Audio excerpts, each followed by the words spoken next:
Hello, this is Jeff Malone. The X is silent here with a review of the May 4th, 2013 episode of Saturday Night Live hosted by Zach Galifianakis, musical guest of Monsters and Men. We had one very great sketch in this episode, actually two great sketches, or one sketch with two parts. Daryl's house. I'm hesitant to talk in any detail about this sketch because it's just best experienced not knowing anything about it.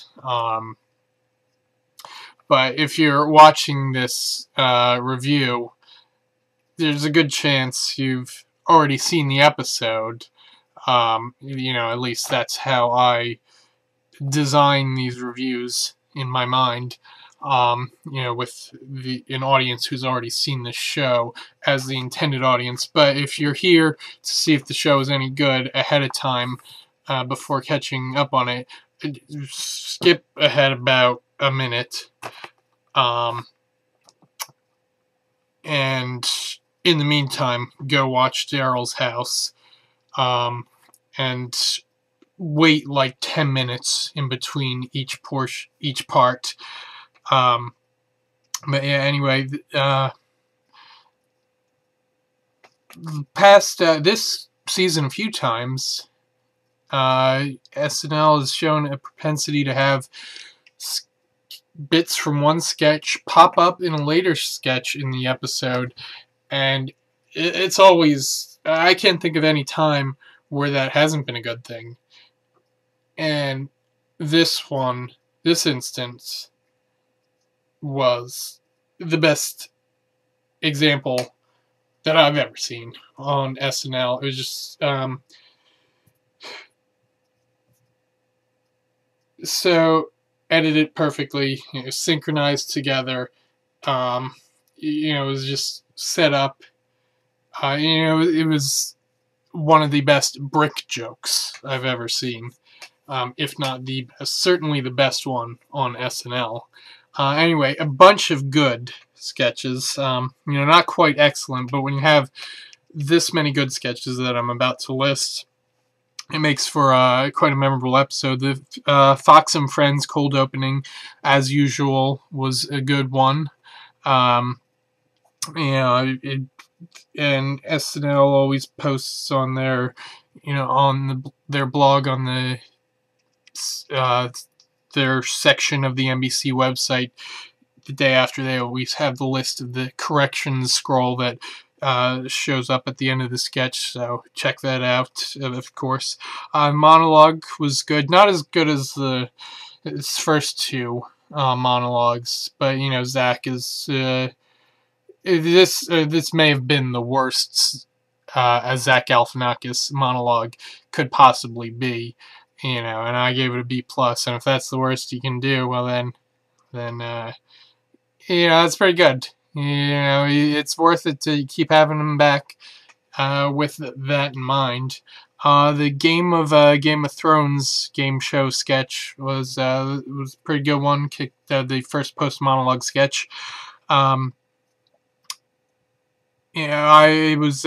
This sketch was particularly worth it for Bill Hader, his character name being O.J. Simpson, and then Zach Galifianakis' contestant character guessing that Ruth Bader Ginsburg was some old pilgrim. And neither of those gags had anything to do with Game of Thrones, so the fact that they were just thrown in there, some completely different sketch, it's a sketch where it didn't have anything to do with those jokes. It just makes them even more awesome.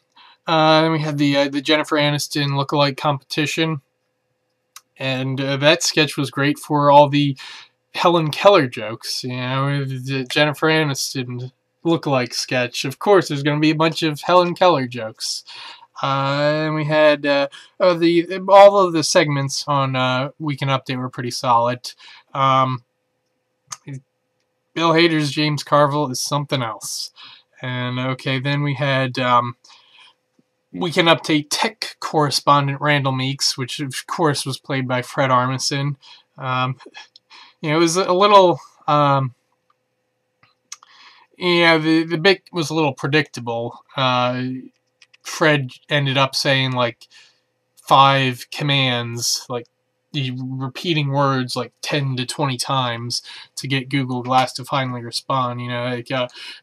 Watching that the first time, it was getting a little, okay, let's move on. But then, it sticks with you. And Fred was saying, Italian, in a funny voice, so it was a success. And then we had a girl you wish you hadn't started a conversation with at a party, and Cecily just has she's got the rhythm down for this character. She really just rambles on and says nothing. That's the point of her character. You think it's going to grow old, and maybe it will at some point, but they waited. The last time she was on, I think, was December, 5 months in between. That's a pretty good wait, and she's appeared 4 times this season. Yeah, that's good for a breakout character. So she has not been run into the ground, as far as I can tell. The M&M store. That was a great, pretty good sketch too. I think we've seen this. One racist character tries to apologize to colleagues. A sketch before, but when Zach Galifianakis is playing that racist character, you're going to be happy about it, even though you may have seen it before. And then the Michael Jordan wedding sketch. What a great idea. Jay Farrow's Dikembe Mutombo. Thank you, SNL. It was better than Keenan's Charles Barkley impression, or at least this particular instance of Keenan's Charles. The mediocre, the commercial parodies were a little mediocre. The Match.com didn't do much for me. Kate McKinnon's Martha Stewart wasn't particularly accurate. It's kind of funny, but the New Balance sketch was leaning, it was good adjacent, better than most things I'd classify as mediocre.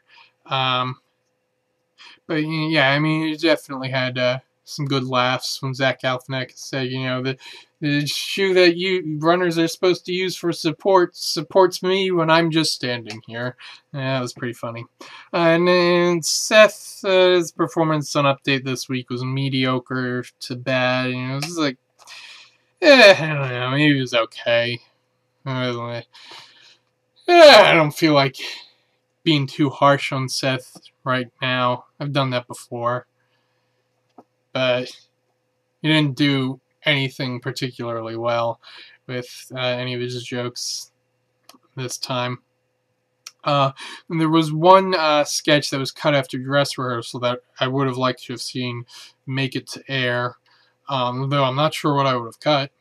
But I'm glad it was posted online. It was Knish, where Zach Galifianakis played the detective on a 70s cop show, and Bill Hader played Judd Hirsch as his partner. So go on to NBC.com or Hulu and check that one out. Of Monsters and Men were enjoyable. I like them more than Mumford & Sons and Lumineers, but I think they're kind of different anyway.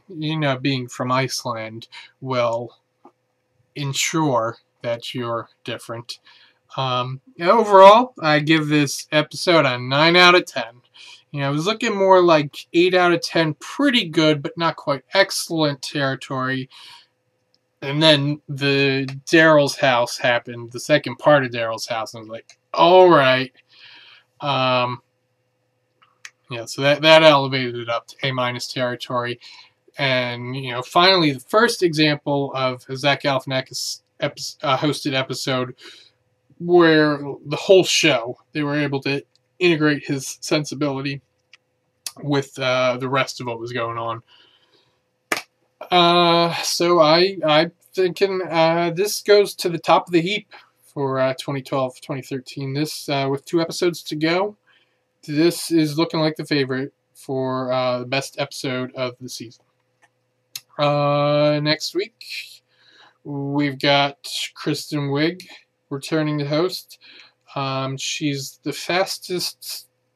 second fastest, right behind Eddie Murphy, for how soon after leaving the show as a cast member to return as a host.